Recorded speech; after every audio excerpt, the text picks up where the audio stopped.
প্রথমে দেখতে পাচ্ছেন নিহারিতে ব্যবহার করা উপকরণগুলি। কুকারে আমি নিহারিটি আগে থেকে সিটি পরিয়ে রেখেছি। এবার কড়াইতে আমি তেল গরম হতে দিলাম। তেলটা গরম হতে দিলাম। মশলা যাতে না লেগে যায় তার জন্য তেলটা কড়াইয়ের চারিপাশে একটু লাগিয়ে নিলাম।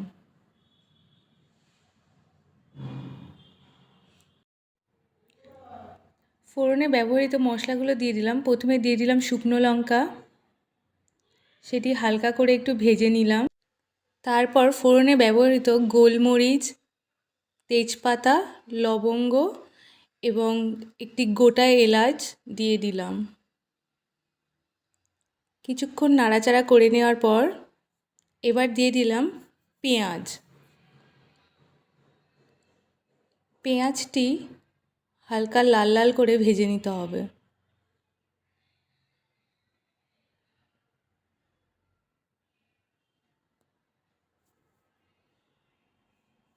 তারপর ওর মধ্যে দিয়ে দিলাম আদা রসুন পেস্ট 1 চা চামচ এবং অল্প একটু। তারপর এটি ভালো করে ভেজে নিলাম।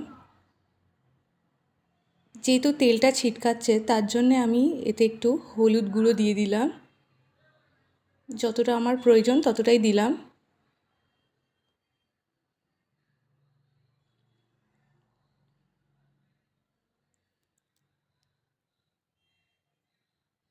তারপর এর মধ্যে আমি 1 চা চামচ লবণ দিয়ে দিলাম। আপনারা আপনাদের স্বাদ মতো লবণ দিয়ে নেবেন।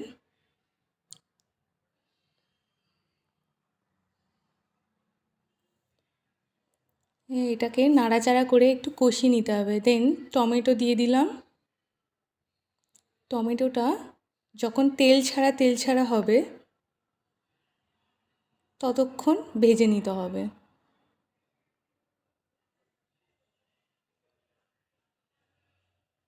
যাতে নিহারির মধ্যে গ্রেভিটা আসে তার জন্যেই টমেটোটা ব্যবহার করা হলো।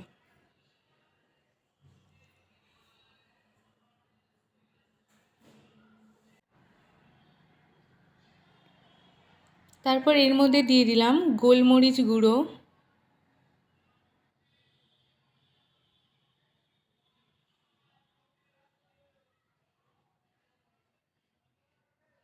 জিরা গুঁড়ো,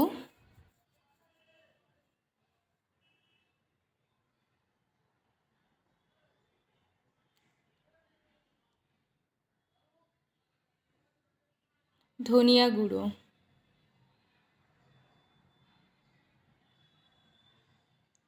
এবং ভালো করে এটাকে দিয়ে ভেজে নিলাম। যতক্ষণ না টমেটো থেকে তেলটি ছেড়ে দিচ্ছে ততক্ষণ ভেজে নিতে হবে। এবার দিয়ে দিলাম 1 চা চামচ গুঁড়ো লঙ্কা। আপনারা আপনাদের স্বাদ মতো গুঁড়ো লঙ্কা দিয়ে নেবেন।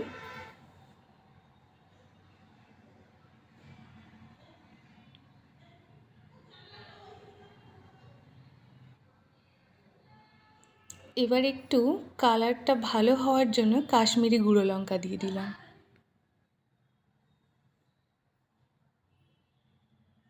দেখতেই পাচ্ছেন টমেটো তেল ছেড়ে দিচ্ছে আস্তে আস্তে। কালারটাও খুব সুন্দর এসছে।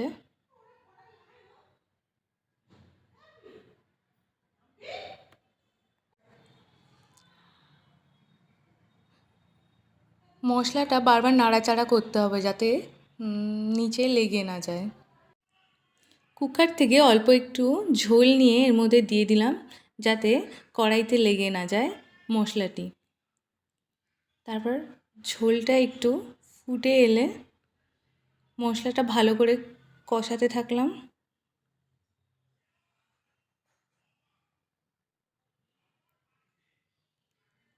এরপর মশলাটা যখন তেল ছেড়ে দিল তখন এর মধ্যে কুকারে আগে থেকে সিটি দিয়ে রাখা নিহারিটি দিয়ে দিলাম।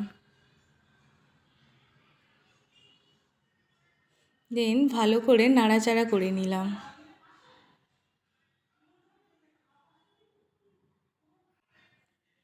এবার এটিকে নাড়াচাড়া করে নিলাম এবং যতক্ষণ না ফুটে ওঠে ততক্ষণ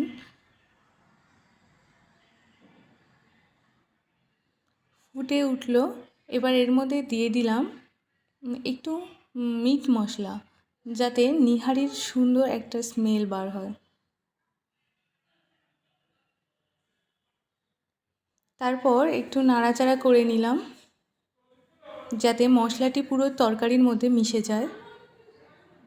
এবার এর ওপর দিয়ে কিছু ধনেপাতা দিয়ে দিলাম। খুব সুন্দর একটা ধনেপাতা দেওয়ার সাথে সাথে খুব সুন্দর একটা গন্ধ ছাড়ছে।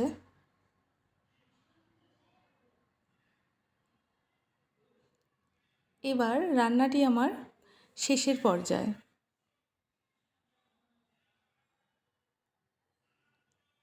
হালকা একটু লো ফ্লেমে দিয়ে এটা ফুটিয়ে নিলাম।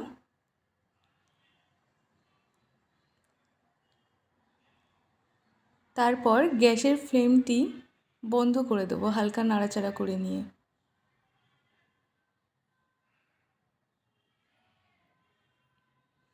দেখুন বন্ধুরা, এর ফাইনাল লুক। খুব সুন্দর একটা স্মেল বার হচ্ছে রান্না থেকে।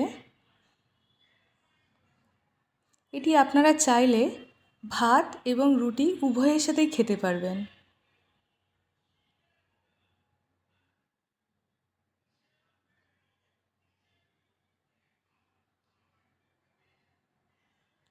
শেষ পাতে দেওয়ার আগে